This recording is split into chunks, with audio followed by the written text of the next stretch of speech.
Bien, vamos a dar continuidad sobre las fases del diagrama de las aleaciones de carbono. Explicaré las últimas tres fases, empezando por la fase de ledeburita. En la producción de fundiciones, la ledeburita surge cuando el contenido de carbono es de entre 2,6% y 6,67%. La mezcla auténtica de la austenita y cementita es 4,3% de carbono. Su fórmula empírica es Fe3C2Fe. Su nombre proviene de Adolf Ledebour, 1837-1906.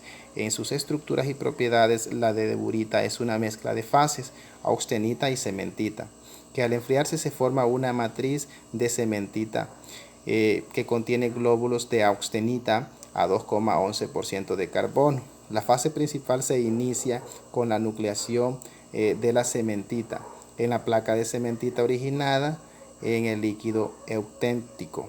Crecen dendritas planas de austenita. Se hace una distinción entre ledeburita 1 y ledeburita 2. La ledeburita 1 justo por debajo de 1147 grados Celsius.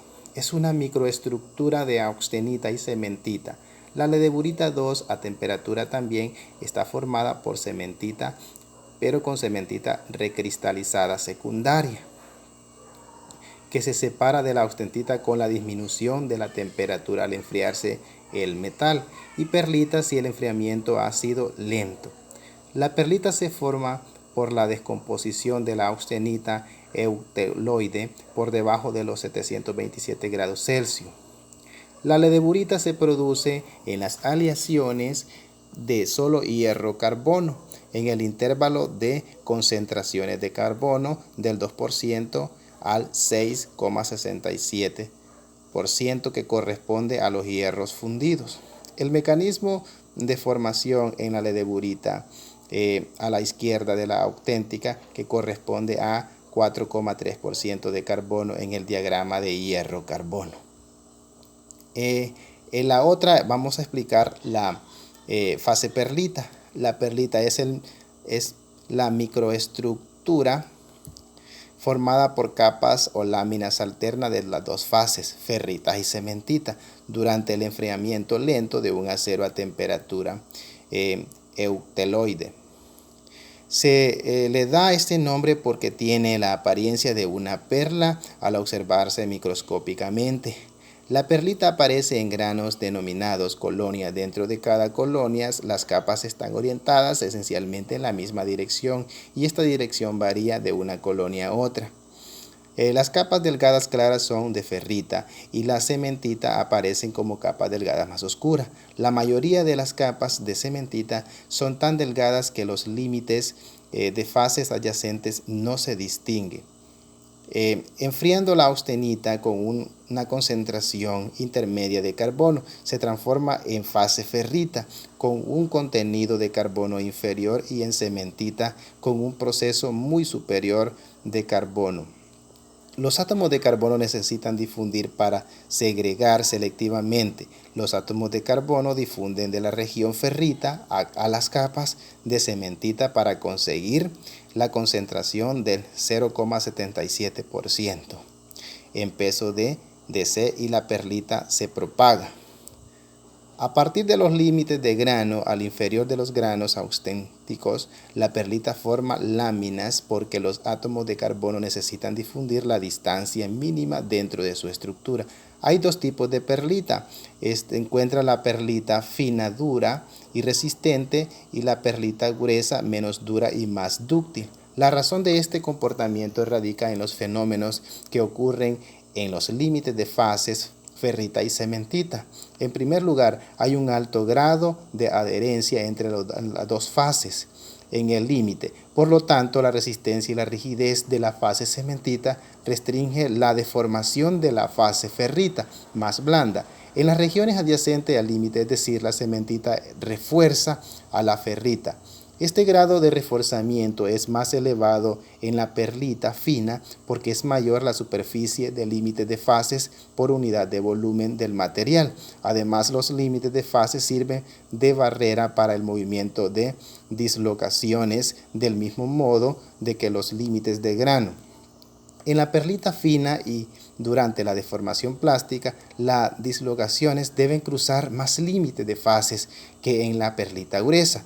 De este modo, el mayor reforzamiento y restricción del movimiento de las dislocaciones en la perlita fina se traducen en mayor dureza y resistencia mecánica. La perlita se empieza a formar después de que la austenita en el acero se convierte en ferrita. La austenita que no se logró convertir en ferrita se convierte en ferrita más cementita. Para la metalurgia física se considera un proceso difusivo, ya que depende de la cantidad de carbono que tenga el acero y se le considera de cinética civil. Explicaré a la última, que es la fase grafito. El grafito es una de las formas polimórficas en las que se puede presentar el carbono en la naturaleza. Otras formas son el diamante, la chaoita y la landaleitas. A presión atmosférica y temperatura ambiente, el polimorfo más estable es el grafito. Sin embargo, la transformación del diamante en grafito es tan extremadamente lenta que solo es apreciable a escala geológica. En el grafito, los átomos de carbono presentan hibridación sp2. Esto significa que forman tres enlaces covalentes en el mismo plano a un ángulo de 120 grados, estructura hexagonal, y que fundamentalmente para definir el comportamiento eléctrico del grafito, el enlace covalente entre los átomos de una capa es extremadamente fuerte. Sin embargo, las uniones entre las diferentes capas se realizan por fuerzas y van interaccionando entre los orbitales y son mucho más débiles. Se podría decir que el grafito está constituido por láminas superpuestas. Esta estructura laminar que el grafito sea un material marcadamente anisótropo. El grafito es de color negro con brillo metálico, refractorio, y se exfolia con mucha facilidad en la dirección perpendicular a las capas. Presenta una conductividad de la electricidad baja, que aumenta con la temperatura, comportándose pues como un semiconductor a lo largo de las capas. La conductividad es mayor y aumenta proporcionalmente a la temperatura, exclusivamente por átomos de carbono. El grafito es muy blando y opaco, mientras que el diamante es el mineral más duro según la escala de Mohs y además deja pasar la luz a través de sí. Estas marcadas diferencias físicas se deben exclusivamente a las diferentes redes cristalinas o retículos sobre las que se disponen los átomos de carbono en el grafito. Átomos de carbono en los vértices de prisma hexagonales, y en el diamante la red cristalina está hecha de tetraedros regulares cuyas vértices son átomos de carbono. Esta fue mi participación. Gracias.